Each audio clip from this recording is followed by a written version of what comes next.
चला, आज मी तुम्हाला धनत्रयोदशीची कहाणी सुद्धा सांगणार आहे, त्याची पौराणिक कथा पण सांगणार आहे आणि धनत्रयोदशी म्हणजे काय, त्याचं महत्त्व काय हे पण सांगणार आहे।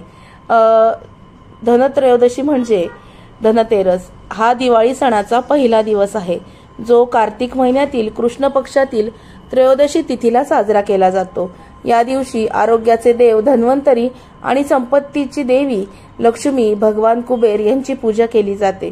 लोक या दिवशी सोनं, चांदी, भांडी आणि इतर वस्तू खरेदी करणे शुभ मानतात। आता धनतेरसचं महत्त्व काय आहे, तर आरोग्याचा उत्सव।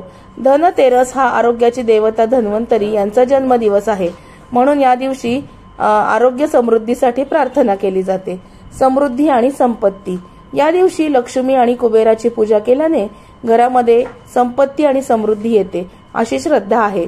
शुभ खरेदी काय करतात, सोनं, चांदी, भांडी, नवीन वस्तू, वाहन खरेदी करणे या दिवशी शुभ मानले जाते।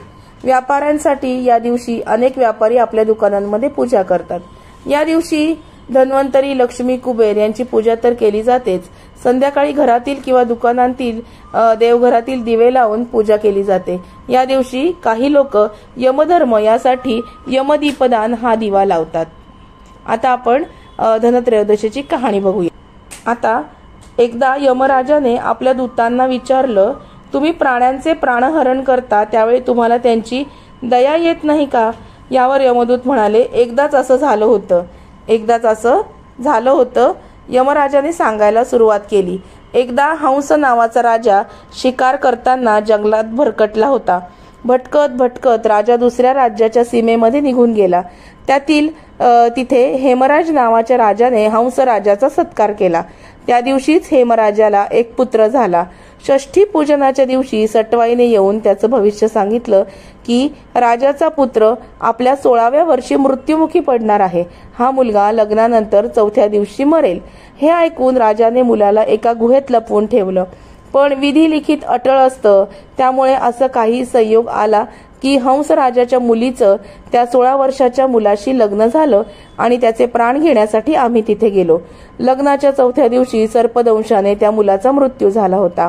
त्यावेळी तिथे झालेला विलाप ऐकून आम्ही व्यथित झालो। लग्नासारख्या अतिशय आनंदाच्या प्रसंगी हा अनर्थ कोसळलेला पाहून आम्हाला खूप वाईट वाटलं।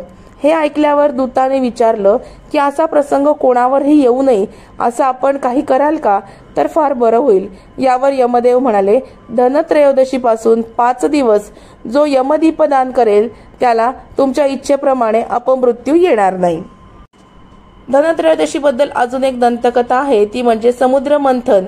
जेव्हा असुरांबरोबर इंद्रदेवांनी महर्षी दुर्वास यांच्या शाप निवारणास समुद्र मंथन केले, त्यातून देवी लक्ष्मी प्रकट झाली। तसेच समुद्र मंथनातून धन्वंतरी अमृतकुंभ बाहेर घेऊन आला, म्हणून धन्वंतरीचीही या दिवशी पूजा केली जाते, म्हणून या दिवसाला धन्वंतरी जयंती असे सुद्धा म्हणतात। ही होती धन्वंतरीची म्हणजेच धनत्रयोदशीची कहाणी।